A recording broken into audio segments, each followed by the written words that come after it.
What's up, guys? I'm Red, I'm STUNNA Steve. and this is another exclusive John Wrestling Smackdown review. The date is August the 15th, 2025. Just watched Smackdown live out of the Boston TD Garden in Boston, Massachusetts. I'll let you get it started off with the first segment. We've got the MFTs out there. Yeah, the MFTs come out, Solo Sikoa's talking that talk. They've walked through Sammy, stomped him. Walked through Jimmy, stomped him. Walked through Jacob, stomped him. And then here comes Sammy. Sammy comes out and says, hey, you didn't stop me just yet. Yeah, I'm still here. I'm still standing, you know. He thanked him. He thanked him because he realized that the World Championship isn't the only championship that he hasn't had yet. Mm-hmm. The other championship being the United States Championship. And Solo says, "Well, this is SmackDown, big dog. You know, this is our show. You didn't even go here." Yeah. And then Sammy goes, "Hey, guess what? I do now." And he's officially transferred over to SmackDown. Don't even know what to say. That is a giant, big, steaming pile of a poo. Yeah. If you're new to the channel, we should mention we always do something called SCLU for good and poo for bad for segments, matches, how we like them. I gotta completely agree with you on that one. Big poo. If you follow us on Instagram or Facebook, you'll notice we put out a post that just shows exactly why we think this is a poo. We'll share it with you guys here. So, 4 months ago, April, right? Seth Rollins, I believe it was the night after WrestleMania. Yeah. Seth Rollins has his new faction with Paul Heyman and Braun Breaker, right? Pretty much give him Sammy an ultimatum. Hey, you can stay here and we're gonna destroy you, or Paul says, hey, I got you a line. If you move to SmackDown, you have a guaranteed shot at the WWE Championship against the biggest star in wrestling, John Cena. Yeah. He says, no, my Great pride, offer. you know? Great offer, yeah. Then, months go by, we see him feud with numerous people. He gets his ass beat. Yeah. Cross, I know he's probably a forbidden name to say, constantly goes at the ribs that were damaged by Seth Rollins and crew. And his whole reason of feuding with Cross, right, essentially is, hey, I'm going to be world champion. I have what it takes to be world champion. I will not stop. Yeah. Somehow, he thinks this match with Rusev was going to put him in the picture, which doesn't even make sense to me because Rusev won. Why isn't Rusev in that match then, right? Doesn't make any sense. Whatever. I don't think there was ever a way he was getting in there. Yeah. Essentially, all this happens, and then he still says, like, I want to be world champion, right? Now, moves to SmackDown. Bro, you know what? I've been waiting to be world champion, but there's other things I could do here. Yeah. I'm wasting my time. Yeah. Pretty much loses all confidence in himself. Yeah. Moves over here to go back to the mid-card, to go back into this Bloodline MFT storyline that we have seen him in 1,000 times over. Yeah. Big poo. Makes no sense. Yeah, pretty much it just makes no sense why you would not accept a SmackDown trade and get a title shot out of it just to go and get traded to SmackDown and not get a world title shot. Yeah. Next up, match was Alexa Bliss versus Piper Niven. It was a good match. I'll give this a SCLU. It was a good match. They're obviously setting up something between the Secret Herbis and Charlotte and Alexa for the titles, it seems. Mm-hmm. Chelsea's in here with a numbers game, but hopefully they can try to pull it off. Maybe somebody will help them. I don't know. I'll give it a SCLU, though. It's something new, something fresh. I like Probably it. see that Clash of Paris, just to have a nice match. But, you got to get, especially when they go to these, Paris or Perth. Or, Glasgow or all these places. You got to get people, not just, all these Americans, all these, I got to get everybody from the world. Yeah, exactly. Next up, for me, this is a giant poo. Okay, we got a backstage segment between Tiffany and Jade, which I would not have minded if they can carry this feud on. They ran it a little longer. They only had one match. I definitely think, it's hard to say because Tiffany kind of won easily. It wasn't like close. There wasn't any like. Well, there was the thing that Jade mentioned last week. If your foot didn't catch that rope, I think there's like you could build from this, right? Yeah. It's not like okay, she deserves it, but it's also like who else, right? Nia Jax had previously been going to NXT. She's doing some stuff over there. She just whooped ass. And came back. I expected her to come back, but this way is a huge poo. Seems to be feuding with Tiffany again. I get she's in the main title picture again. You got to build these guys up, but we've seen the same thing over and over again. It just feels like SmackDown only has 3 women that you want to put in the main title picture for the past 2 years. Yeah. Like, it's. I mean, we were talking about how Raw is like way more stacked in the women's division in my eyes. Yeah. But this is I do think there needs to be some type of draft or something. Yeah, there needs to be some type of shake up. There's been just so many repetitive feuds, you know. And that's what worries me is like if we're getting Sammy traded, does that mean there's not gonna be a draft? Yeah, I don't know. It just seems like that from now they're just like, all right, we'll just trade this person. We want to move them to do it. Like LA Knight seems officially moved to Raw, and that's not even official. Yeah, that could be the trade right there. Yeah, honestly, it would make sense, you know, because it doesn't seem like Jimmy's going anywhere, being involved in this, and Jay's back in the world title picture once again, which doesn't make a whole lot of sense either, because that's another video. But I'll give that a screw. Or excuse me, I would give that a poo. That segment gets a poo. Let's see. Next up, okay, this was a big screw right here. Melodome Miz against Fraxium. Great match. Yeah, this match was awesome. We were getting This Is Awesome chants. Good to see the Miz back in the ring. You know, not a lot of people give him the respect that he deserves. This was Carmelo's first match in 4 months. Yeah, and the Miz steals the win from Melo, which this kind of builds up for something in the future we'll get to in a second. But, classic Miz. Yeah. You know, this guy he's got 10 tag team championships under his belt, but you can't name a single tag team where he's actually just left on good terms. Yeah, I mean, look what happened with him in Truth. You know, him and Logan. I mean, we could just go down the list. Yeah, I mean. John Morrison. Chris Jericho. Yeah. There's been a lot of them. Big Show. Yeah. He had Kiana James backstage with Tiffy. I'm going to give this a poo, honestly, because I don't really see exactly where we're going with this. I mean, Julia's once again not on SmackDown. Well, it seems like Michin versus Julia is what we're going to. It's going to take a little while. Yeah, it does seem. I feel like the belt being on Chelsea, there was a lot more going on. Yeah, I feel like we just have not seen a lot of Julia. Yeah, I feel like I love the whole thing with Chelsea, and now it's like this has been taking a huge back seat, you know? Yeah. It wasn't even defended at Evolution.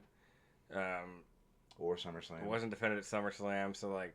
So far, maybe a clash. For me, that's the reason this is a poo. Like, you know, Kiana James is back, cool, but like, she's an advocate now. She's not even in the ring. And like we said, we need women here. This, like, you could... Julia didn't need this. You could have easily... Although, I mean... You also have to think maybe she did need this. I mean, we don't know Julia on the mic as well. Yeah, you know, she's relatively new. She was in NXT for like maybe a year before she got called up. She got called up fairly quick. And I will go back on the Fraxia match too. We saw Dexter and Joe out there, the Wyatt Six. So that was Sklew. For me, this is a poo. What do you think? What do you give it here? I do like that Michin is getting this opportunity because I do think she's underrated in that division. And I do think that, you know, offering Tiffy the chance to side with Kiana James is a nice offer. But other than that, it's just kind of dry. So I guess I'll have to give it a poo. All right, up next, for me, big Sklew. Drew McIntyre comes out. Fantastic. Great promo against Cody. Cody's out of action. Not medically cleared yet. But we don't know why. Yeah. Management's hiding it. They're being sneaky. Yeah, so we'll see how this plays out. But definitely think main event Clash in Paris is what it seems to me, what it should be. I don't know. You got a lot of other people on that card, though, right? Like, doesn't seem that Brock will be there or anything. But instead, we got Logan and Cena. There's going to be something with Roman. We got that Fatal 4-Way, which could be main event. So this could take a back seat. This could build for a while. Well, the main reason I think that this is going to main event, because I think this is going to be, I mean, it's in Paris. It's not in, you know, Scotland or Glasgow like it should be. But, I guess it's the same place. But with Paris, I think this is where Drew wins, because if you think about it, it doesn't really make much sense to give Cody this title just for him to go away. Because he's injured, but we know why he's injured. He's going and filming Street Fighter. Yeah. So at that point, why take it off of Cena when we know Cena's still gonna be around? He's still shooting something. He's doing stuff for Peacemaker. He's doing all these things. I get it. He's taking a break too, but he's already got a match confirmed for Clash of Paris. And Cena's gonna be in Dublin, Ireland next week. Yeah. So it seems like we took the title off of Cena because he's doing a couple things. But we gave it to Cody, which I feel like this has to be like a placeholder championship right here. Yeah, it could be. Because he's going to be too busy. And I think the plan was John Cena has to come back to the light side for the final few months before he retires.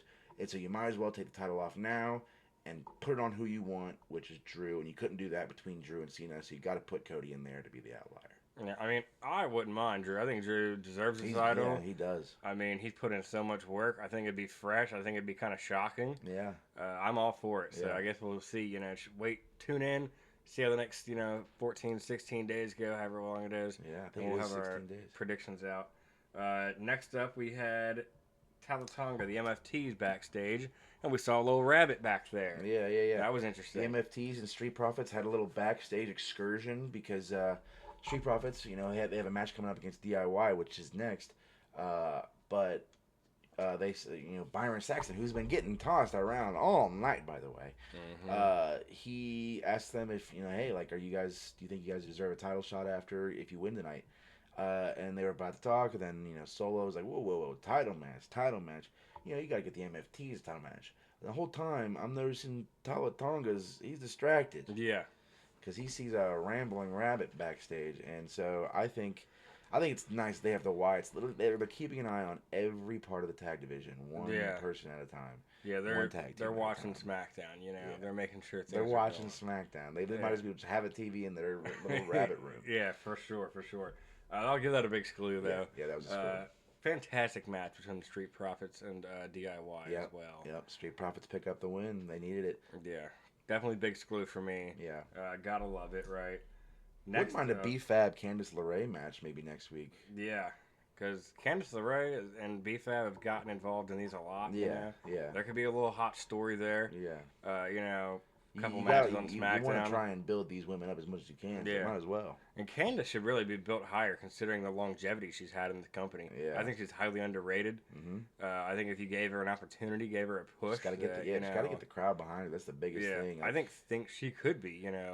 She could easily, I would say, for starters, on that mid-card title. There's nothing worse than watching from home and you're seeing someone come out and the crowd is just dead. Yeah, like Zelina Vega, no shade. We're both big Zelina Vega fans. I think she's a fantastic talent. Mm-hmm. She's good on the mic. Didn't see hot. her tonight.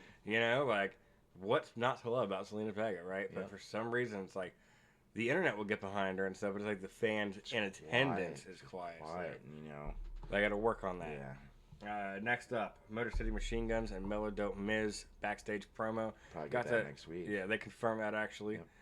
My favorite. This was a screw for me because we're getting more action in the tag division. We gotta love it. SmackDown is the show for tag teams. Apparently, right? It is the show. I like seeing Uncle Howdy was lurking. Yeah.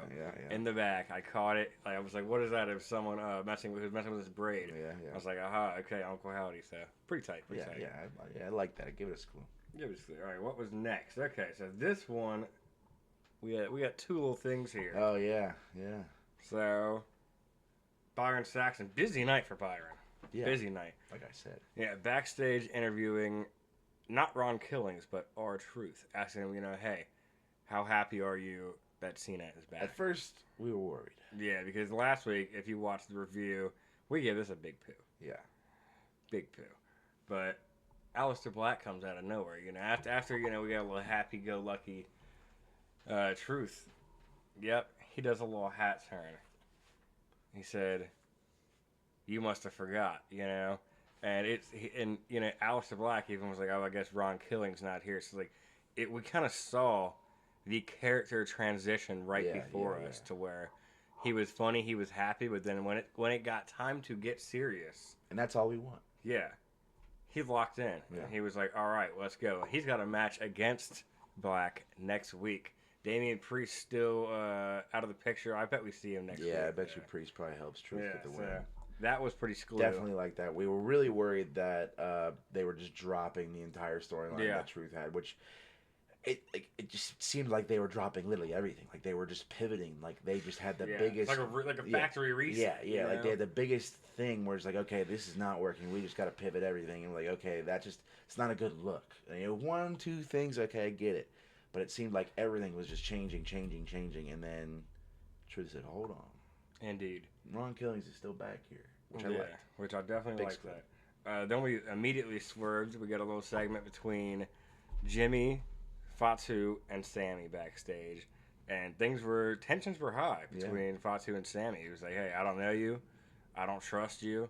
You know, Can't blame the guy. Yeah, we don't really have no history right now. You know what I mean? Jimmy was like, hey, it's cool. You know, so, he's my dude. Yeah, My guy. my dog. Yeah, this was a split for me though because, you know, it was interesting. It was fresh. You know? And it was something small, exclusive. Yeah, it was going into the main event, which I believe, the main event was next. Yep. So we had the MFT against those three. Yeah. Sami Zayn, Fatu, and Jimmy. Now, throughout the entire night, it was like, you know, pick your three, pick your poison. Who's it gonna be? Yeah. And all the graphics, you know, they had Tala Tonga, big, huge. Some would say massive. You know, JC Mateo, big, huge. Some would say massive. Solo Sikoa, a big man. And then Tonga Loa off to the side. It was like, oh he man, was in the they're benching my dog. He was in the Paul Heyman position of the graphic, right? Exactly. They were, you know, our tribal chief was, you know, getting tossed aside, and we weren't really happy about that. I mean, then the best to ever do it, the best in the world. Yeah. The greatest to ever lace up a pair of boots, to put on a pair of tights. One up, dude. To ever have a T on his chest. Yeah. But, So we go out, you know, entrance is happening, you know. Boom. Tala Tonga is sitting aside. We don't know why. They were the whole night they were promoting that he was in the match. And you know, if anybody were to sit out, it was going to be Tonga Loa or Solo, in our eyes. And then there he is, the man, the myth, the legend. He's on the apron. Tonga Loa is in the match, and I think we know why. We said this during, and I think it was because of all that Wyatt action. Yeah, he was the only one that caught it. He was the only one. Right? It's like everyone back there is just oblivious whenever the Wyatts are hiding. But he was like, wait a second, I feel like somebody's staring at me right now. And Fatu should know because he's been in prison. Yeah, you know, and he didn't. He was lacking, and but at the end of the day, nothing really happened with the Wyatts. So he was kind of just out there for nothing, and so then it was just a normal match. Sammy ends up pinning Solo Sikoa, which probably means we're getting a Clash in Paris, Sammy versus Solo. Yeah. Probably announce that next week. Could definitely be there. It was a good match. Yeah, I'll give the whole thing a screw. Yeah. I'm going to add something, though, at the end of this. Two things, actually. So, one, Randy Orton was originally advertised for this show. It's true. And we did not see him. At all. And we haven't seen him since SummerSlam. Yeah. Which, I'm like, why, right? Like, I feel like he should be in this world title picture. And, like, I really wanted, if we were going to give the belt back to Cody, I wanted to finally get Cody versus Randy, turn Randy heel. This is what everybody has wanted for a long time. Yeah. This is a perfect opportunity to do it, right? Makes the most sense. Unless you're going to do that at Mania or something, but like then you're talking about having the belt on Cody all the time. Yeah. Or having him win it back beforehand. It seems unlikely. Yeah. I don't know. Like, it's very interesting, right? Yeah. So I'm going to just leave you guys that little side note, you know, a little poo. A little sprinkle there. Yeah. And then other than that, at the beginning of the show, I don't know if this was anything, but Joe Test said, "Welcome to SmackDown. Expect the unexpected." Like, said that. I mean, kind of off script. That's not something you would normally say to start a show. So like, I didn't even hear it. I saw it on Twitter. Yeah. X, whatever you want to call it, and it seemed. Yeah. Shout out our logo down at the bottom. Make sure you follow @SclewJohnWrestle on X. But I didn't think nothing of it until the end of the show, and I was like, okay, well, nothing happened. I don't know why he said that. But other than that, I enjoyed the show tonight. Yeah, I will say that. It was a good show. It was a good show. No Cena, no Rhodes, no Lesnar, no Orton. But other than that, we had a lot of good matches tonight, and a lot of stuff in the tag division. Yeah. The stars were starring. They were shining bright. You know, the Poos, I will say, they were few, but they were huge. They were in there. Yeah. Not to mention Rey Fenix had a dark match. It was not featured on the show. Yeah. That's another thing. Like, And Penta apparently had a dark match too. And these two still have yet to cross paths on TV. It's like they're just teasing us at this point. Yeah, it's like, hey, we're going to put them in dark matches separately. But they'll be backstage together. But you guys aren't going to know. You guys are going to know. But there's nothing you can do about it. Yeah. Whatever, you know. So yeah, I will say it was a pretty good show. If I had to give it a rating 1 through 10, I think I would have to go with, I feel like these SmackDowns, like there's, you know, these they're a rare 9, usually maybe an 8, but I feel like they usually just sit around the 6 or 7. So you guys Yeah. probably like, man, they just keep doing the same rating. But it was a decent show. You know, Yeah. nothing to write home about. There was a I couple think we good gave spots. it a 5 last week. Yeah, well, I know we gave the Raw one a bad one. That was a bad Raw. Yeah. Yeah, I think 7's what I'm gonna go with. Okay. Yeah. I agree with you. You know, I agree with you. I'm right there on the 7th spot. I'm right there. You know, Call double me lucky seven. number 7. Roll them up, double 7. You know, there was a lot of roll ups too. Split 'em They up. keep doing these roll up wins Yeah, all the yeah. time. There was a time when a live stream. If you guys are watching this, you know, feel free to check out our live streams. If there's enough viewers in our lives when we do these reviews, we'll do these reviews live. Yeah. But let you guys get involved. there was a moment during the live where it was the Profits Max or the Fraxium match where it was almost a roll up, and I looked at the camera. I was like, I swear to God, if another match ends in a roll up. It was the Profits match. Yeah, and because at the beginning of the night, Bliss won via roll up, and I was like, oh my God, how many roll up wins are we gonna get? Yeah, I mean it's a thing, you know, it happens. But The thing. overall, I enjoyed the show. Give it a 7. We both give it a 7. Yep. Make sure, like, comment, subscribe. Check out all of our other socials in the corners. Check out our WWE shop link as well. Let us know what you felt about the episode in the comments. Feel free. Ask us any questions. Turn on the bell for notifications, as you know. And we'll be live again on Monday on Twitch and Facebook. We're looking at getting some more platforms up very soon. We've been busy. We got a lot of stuff in the works that we are planning, guys. And we have a pretty big weekend with UFC 319 tomorrow. Out TKO. Shout out TKO. I believe CM Punk is going to be in attendance, from what I hear. UFC the legend. best UFC MMA fighter of all time. You got it. UFC oh legend. My God. CM Punk is going to Dude, be in the building. His match versus Herbert Burns. If you guys don't know, look it up. Those are the 2 best fighters of all time. CM Punk, Herbert Burns. They had a brawl. Yeah. A barn burner. Oh, I mean, it goes. I mean, you think about great fights. You know, think about the John Joneses and the McGregors and the Diazes and the None GSPs. of them even compare. Yeah. To the great Burns Punk trilogy. Not to mention, you know, when they call you a great fighter, they don't call you just a great fighter. They got a word for you. They call you CM Punk. Yeah, that's right. Best in the world.